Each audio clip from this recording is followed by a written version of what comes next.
just based on the general geology of the area. The coast off of the northern slopes off of Puerto Rico and the whole area around the north part of Puerto Rico is a gently slipping carbonate platform.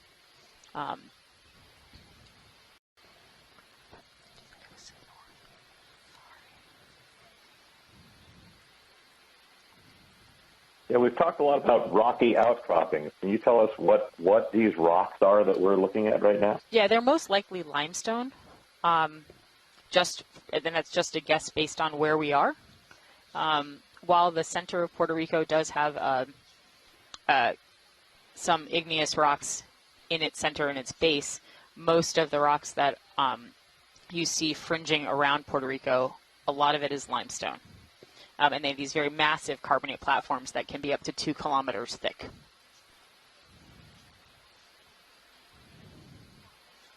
And so we're zooming in on a Seastar.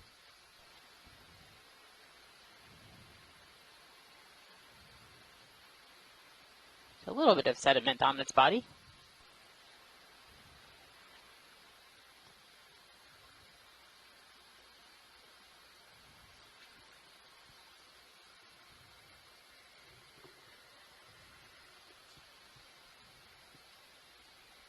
Waiting to see if Chris might want to tell us what kind of Seastar that is. That's what I keep looking for.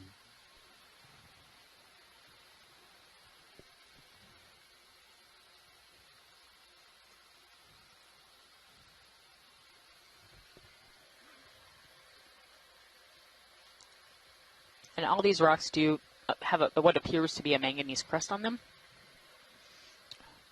And that basically means it's not a fresh exposure. It means because the manganese... Hey. Oh, hi, Chris. Hey there. So you have hit a lovely animal that I am trying to get the name out from. You can hear the hilarious sound effects of books falling because I'm scampering through my library trying to get the name.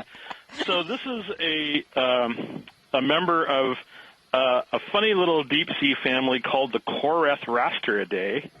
And thanks to the Zoom that the colleagues at GFOE so thoughtfully placed, we saw the very strange kind of funnel-shaped spines that were on the surface.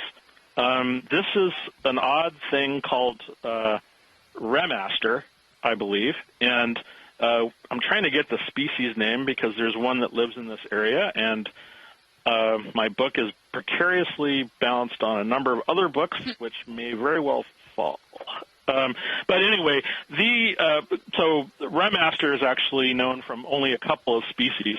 Well, there's one in Antarctica, and there's one in the tropical Atlantic. I have no idea why they're sort of arranged in why the species the distribution of the species is in such a strange place. But you see how the surface, there are all these funny little sort of spines that are on the surface. If we were to actually look at those under a scope, they have almost kind of a cup-like arrangement, and there's little spines and things on the surface.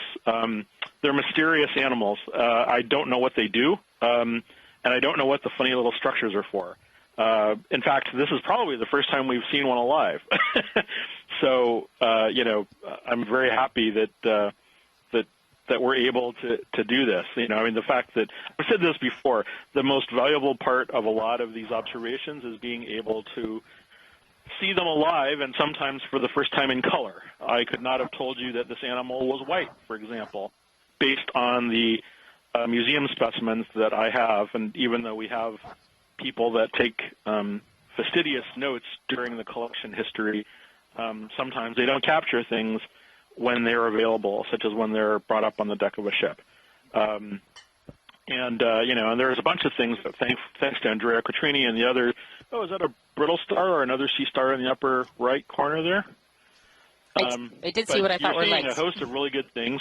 Mm-hmm. Yes, there's